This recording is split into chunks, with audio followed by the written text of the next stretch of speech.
तो दोस्तों आज के वीडियो में देखेंगे हम नंबर एनालॉजी के इम्पोर्टेंट प्रश्न। पूरा वीडियो देखिएगा, सब कुछ समझ में आएगा, सभी प्रश्न महत्वपूर्ण हैं। तो चलिए स्टार्ट करते हैं। पहला प्रश्न है 25 का रिलेशन 19 से है तो 36 का रिलेशन किस संख्या से रहेगा। 25 का रिलेशन 19 से, ठीक है। अब देखिए सीधी सीधी बात करें, 25 में से अगर मैं -6 कर दूंगा तो 19, और यहाँ 6 घटाया तो अगर मैं यहाँ भी 6 घटाऊँ तो 36 में से 6 घटाऊंगा 30 आना चाहिए। 30 पहले ऑप्शन में दे रखा है भाई, आंसर मिल गया। क्या इतना इजी प्रश्न एग्जाम में दे रखा है? कभी भी दिया जा सकता है कि 25 में से 6 घटा दो 19, 36 में से भी 6 घटा दो 30, 30 ऑप्शन में दे रखा है। ये तो उन बच्चों के लिए दिया जाता है एग्जाम में जो बहुत जल्दी में रहते हैं, बहुत जल्दी में रहते हैं, उनके लिए दिया जाता है ये ऑप्शन तो। और जो समझदार बच्चे होते हैं वो अपनी कैलकुलेशन करते हैं। भाई इतना इजी नहीं देगा एग्जामिनर, वो इस बात को समझते हैं और अपनी कैलकुलेशन करते हैं। जैसे कि समझदार बच्चे अब कैलकुलेशन करेंगे, भाई इतना आसान तो नहीं होगा, कोई दूसरा लॉजिक होगा। तो हमारे पास 2 है, मैं क्या करूँ 2 का स्क्वायर कर दूँ। 5 है, 5 का भी मैं स्क्वायर कर दूँ, ठीक है। तो 2 का स्क्वायर करूँगा मैं, कितना होगा भाई 2 का स्क्वायर 4, 5 का स्क्वायर 25, दोनों को जोड़ेंगे तो कितना भाई 4 और 25 29, दोनों को जोड़ा मैंने, 2 का भी स्क्वायर किया 5 का भी किया, जोड़ने पर 29 आया। अब 29 में से क्या करें, आप 10 को माइनस कर दें, अब आएगा 19, ठीक है। अब यहाँ पर भी वही करें, 3 है 3 का स्क्वायर, 6 है 6 का स्क्वायर, 3 का स्क्वायर करेंगे 9 आएगा, 6 का स्क्वायर करेंगे 36 आएगा, दोनों को जोड़ दें ये 45 हो जाएगा। अब जो पूरी कैलकुलेशन करने के बाद में उसमें से हमने 10 घटाया तब ये संख्या मिली, तो यहाँ पर भी मैं क्या करूँगा 10 घटाऊंगा तब ये संख्या मिलेगी। तो 45 में से 10 घटाएंगे, अब आपका 35 आएगा। 35 दे रखा है बी ऑप्शन में। ये उन बच्चों का आंसर है जो मेहनत करते हैं, कैलकुलेशन करते हैं और इस बात को समझते हैं कि एग्जामिनर कभी इतना आसान प्रश्न नहीं देगा। ठीक है दोस्तों, बात सभी को अच्छे समझ में आ गई होगी। अब देखेंगे अगला प्रश्न। अगला प्रश्न एक और आसान वाला, जो बच्चे जल्दी में रहते हैं उनके लिए एक और प्रश्न।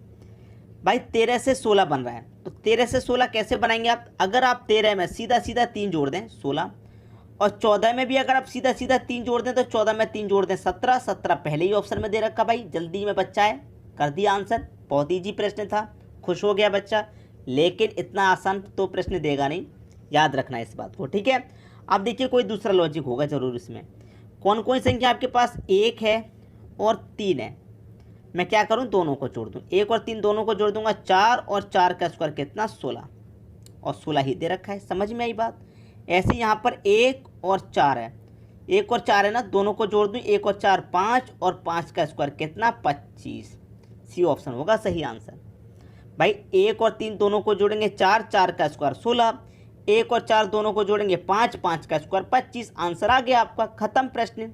क्लियर है? प्रश्न लाजवाब था, सभी को समझ में आया होगा बहुत अच्छे से। अब देखेंगे अगला प्रश्न। अगला प्रश्न है 2 का रिलेशन 7 से है तो 6 का रिलेशन किस संख्या से होगा। जबकि रिलेशन समान होगा, जो रिलेशन यहाँ पर होगा वही रिलेशन यहाँ पर भी होगा। 2 से 7 कैसे बन सकता है? अगर आप 2 का स्क्वायर करें तो कितना होता है 4, और 7 बनाने के लिए इसमें आपको 3 जोड़ना होगा तभी तो 7 बनेगा। वही यहाँ पर कीजिए, पहली संख्या का आपने स्क्वायर कर दिया, यहाँ पर पहली संख्या का आप स्क्वायर कर दो, मतलब 6 का स्क्वायर कितना होता है 36। अब यहाँ पर स्क्वायर में आपने 3 जोड़ा था तो यहाँ पर भी आप स्क्वायर में 3 जोड़ दीजिए। अब 36 में 3 जोड़ दिया तो ये कितना हो गया 39, बी ऑप्शन सही हो गया, खत्म प्रश्न। जबकि देखने में खतरनाक लग रहा था प्रश्न, कठिन लग रहा था, हार्ड लग रहा था, लेकिन हमने क्या कहा, जितना प्रश्न कठिन लगेगा वो उतना ही आसान होता है। ठीक है, अब देखते हैं अगला प्रश्न। अगला प्रश्न है 0 है 2 है 6 है क्वेश्चन मार्क। 0 2 6 question mark. दोस्तों प्रश्न को थोड़ा ध्यान से समझिएगा, बहुत अच्छा प्रश्न है। सबसे पहले 0 बनाइए। आप कैसे बना सकते हैं? अगर मैं 1 का स्क्वायर करूं और उसमें से 1 को ही घटा दूं, तो 1 का स्क्वायर करूंगा 1 रहेगा, उसमें से 1 को ही घटा दूंगा, मुझे 0 मिलेगा। ठीक है, 1 का स्क्वायर -1। अब आगे बढ़ते हैं, 1 का स्क्वायर -1, अब हमें करूँगा 2 का स्क्वायर -2। ठीक है, 2 का स्क्वायर 4 और माइनस करूँगा 2, 4 में से 2 जाएगा 2। सही चल रहे हैं हम।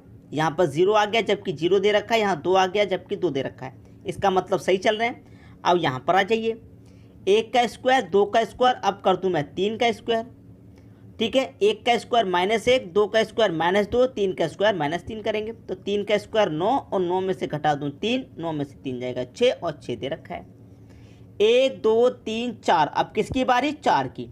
4 का स्क्वायर -4, 4 का स्क्वायर 16 माइनस कर देंगे 4, 16 में से 4 जाएगा कितना? 12। क्वेश्चन मार्क की जगह पे 12 आएगा और 12 कहाँ पर है? सी ऑप्शन में है। उम्मीद करूंगा सभी को अच्छे से प्रश्न आ गया है, किसी को भी प्रश्न में अब कोई समस्या नहीं होने वाली। ठीक है दोस्तों, अब देखेंगे अगला प्रश्न। अगला प्रश्न है 0 है, 6 है, 24 है, क्वेश्चन मार्क। देखिए, मैंने अभी अभी आपको एक प्रश्न कराया है, बिल्कुल उसी के जैसा प्रश्न है। ये प्रश्न मैंने इसलिए रखे हैं कि कितने टाइप के प्रश्न बन सकते हैं वो आपको जानकारी होनी चाहिए, इसीलिए सभी टाइप के मैंने प्रश्न मिक्स कर दिए। अब यहाँ पर 0 6 24 क्वेश्चन मार्क, 0 बनाइए। अभी अभी मैंने कहा था कि 1 का स्क्वायर -1 0, अगर स्क्वायर की जगह अगर मैं क्यूब भी करूँगा 1 का तो 1 ही रहेगा और उसमें से 1 को घटा देंगे तो 1 का क्यूब 1, उसमें से 1 को घटा देंगे तब भी 0 रहेगा। 1 की पावर 2 कर लो चाहे 1 की पावर 3 कर लो, उसमें से 1 को घटाएंगे तो 0 मिलेगा। पिछली बार देखा था स्क्वायर वाला, अब चल रहा है हमारा प्रश्न क्यूब वाला। ठीक है, 1 का क्यूब, अब करेंगे 2 का क्यूब, 2 का क्यूब -2 और 2 का क्यूब होता है 8, उसमें से घटा देंगे 2, 8 में से 2 जाएगा 6, 6 दे रखा है। आगे आ जाइए, 1 2, अब 3 की बारी, 3 का क्यूब -3, 3 का क्यूब 27 होता है, 27 में से घटाएंगे 3, 27 में से 3 जाएगा 24, 24 दे रखा है। अब 3 के बाद किसकी बारी? 4 की बारी, 4 का क्यूब -4, 4 का क्यूब कितना होता है? 64, 64 में से घटाएंगे 4 को, आंसर कितना? 60 आ जाएगा। डी ऑप्शन बिल्कुल सही हो जाएगा। क्लियर है सभी को बात? कोई दिक्कत नहीं। अब देखेंगे अगला प्रश्न। अगला प्रश्न 2 है, 6 है, 12 है, क्वेश्चन मार्क। 2 दे रखा है आपको, तो कैसे बनेगा? 2 का स्क्वायर -2, 2 का स्क्वायर 4 होता है, 4 में से 2 घटा देंगे 2 मिलेगा। ठीक है, 2 के बाद किसकी बारी? 3 की बारी, 3 का स्क्वायर -3, 3 का स्क्वायर 9 होता है, 9 में से 3 जाएगा, 9 में से 3 जाएगा 6, 6 दे रखा है। अब 3 के बाद किसकी बारी? 4 की बारी, 4 का स्क्वायर -4, 4 का स्क्वायर 16 होता है, 16 में से 4 को घटा देंगे 12 आ जाएगा। अब 4 के बाद किसकी बारी? 5 की बारी, 5 का स्क्वायर -5, 5 का स्क्वायर 25, 25 में से घटाऊंगा 5 को, 25 में से 5 जाएगा 20। सी ऑप्शन बिल्कुल सही। कोई भी बच्चा ऐसा नहीं होना चाहिए जिसकी समझ में नहीं आए, सभी को अच्छे से समझ में आना चाहिए। ठीक है, सभी टाइप के प्रश्न रख रहा हूं मैं ताकि कोई दिक्कत ना हो। अब देखेंगे अगला प्रश्न। अगला प्रश्न है 2 है, 10 है, 30 है, क्वेश्चन मार्क है। अब इसमें लॉजिक लगाइए, मैं आपको सभी तरीके के प्रश्न करा रहा हूं तो ये भी कराऊंगा। 2 है, 2 कैसे बनेगा? 1 का क्यूब करिए और उसमें 1 को ही जोड़ दीजिए, तो 1 का क्यूब 1 ही रहेगा और उसमें हम 1 जोड़ देंगे तो 1 और 1 2 हो जाएगा, 2 ही दे रखा है। आगे आ जाइए, 1 का क्यूब, 1 के बाद अब किसकी बारी? 2 की बारी, 2 का क्यूब कीजिए, 2 का क्यूब +2। पहले देख रहे थे माइनस वाला, अब चल रहा है प्लस वाला। 2 का क्यूब 8 होता है, उसमें 2 को ही जोड़ दो, 8 में 2 जोड़ देंगे 10, 10 दे रखा है। अब 2 के बाद 3 की बारी, 3 का क्यूब +3, 3 का क्यूब 27 रहेगा, 27 में जोड़ देंगे 3, 27 में 3 जोड़ देंगे 30 हो जाएगा, 30 यहाँ पर दे रखा है। अब 3 के बाद किसकी बारी? 4 की बारी, 4 का क्यूब +4, 4 का क्यूब कितना होता है भाई? 64, 64 में जोड़ दो 4, कितना हो जाएगा? 68। पहला ऑप्शन बिल्कुल सही। ठीक है, सभी को समझ में आ गया। अब देखेंगे हम अगला प्रश्न। अगला प्रश्न 0 है, 4 है, 18 है, क्वेश्चन मार्क। अब इसमें थोड़ा सा चेंजिंग है, थोड़ा सा चेंजिंग, प्रश्न वैसा ही है लेकिन थोड़ा सा चेंजिंग। जैसे कि 0 है, अब 0 को मैं किस तरीके से और बना सकता हूँ? अगर मैं 1 का क्यूब करूँ और उसमें से माइनस कर दूँ 1 के स्क्वायर को, तो 1 का क्यूब 1 ही रहेगा और 1 का स्क्वायर 1 ही रहेगा और उसे अंतर कर लूँगा तो 1 में से गया 0। पहले क्यूब किया फिर स्क्वायर किया, याद रखना। अब आगे आ जाइए। ठीक है, अब 1 के बाद किसकी बारी? 2 की बारी, पहली संख्या का क्यूब, ठीक है, और दूसरी का स्क्वायर है, तो 2 का क्यूब और माइनस कर दूंगा 2 का स्क्वायर, तो 2 का क्यूब 8 होता है, 2 का स्क्वायर 4 होता है, 8 में से 4 जाएगा, 4 बचेगा, 4 ही दे रखा है। अब 1 2 किसकी बारी? 3 की बारी, पहली संख्या का क्यूब दूसरी का स्क्वायर, तो पहले 3 का क्यूब करूँगा फिर बाद में 3 का स्क्वायर करूँगा, 3 का क्यूब कितना 27, माइनस कर देंगे 3 के स्क्वायर को, 3 का स्क्वायर 9, 27 में से 9 जाएगा 18। ठीक है, खत्म। 3 के बाद किसकी बारी, 4 की बारी, पहले क्यूब बाद में स्क्वायर।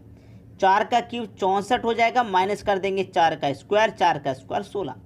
64 में से 16 जाएगा, कितना बचेगा भाई, 64 में से 16 गया 48 बचेगा, सी ऑप्शन सही हो जाएगा। ठीक है, सभी को समझ में आ गया। अब देखेंगे अगला प्रश्न। अगला प्रश्न है 2 है, 12 है, 36 है, क्वेश्चन मार्क है।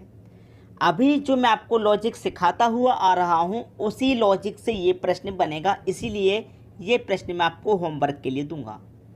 ठीक है, होमवर्क के लिए बताइए क्या आंसर आएगा। अभी अभी जो लॉजिक बताया है, 8वां प्रश्न में जो लॉजिक बताया है बिल्कुल वही लगेगा, इसीलिए तो होमवर्क के लिए दे रहा हूं मैं, ताकि आप थोड़ी सी कैलकुलेशन अपने हाथों से करेंगे तो ज़्यादा अच्छा रहेगा। 4 ऑप्शन है, कमेंट बॉक्स में अपना अपना आंसर कमेंट कर दीजिए। ठीक है दोस्तों, सभी को बात क्लियर है, किसी को कोई समस्या नहीं होगी। और अधिक से अधिक वीडियो को शेयर करें ताकि सभी के पास तक वीडियोस पहुंचे और सभी की मदद हो पाए। ठीक है दोस्तों, वीडियो देखने के लिए आपका बहुत बहुत धन्यवाद।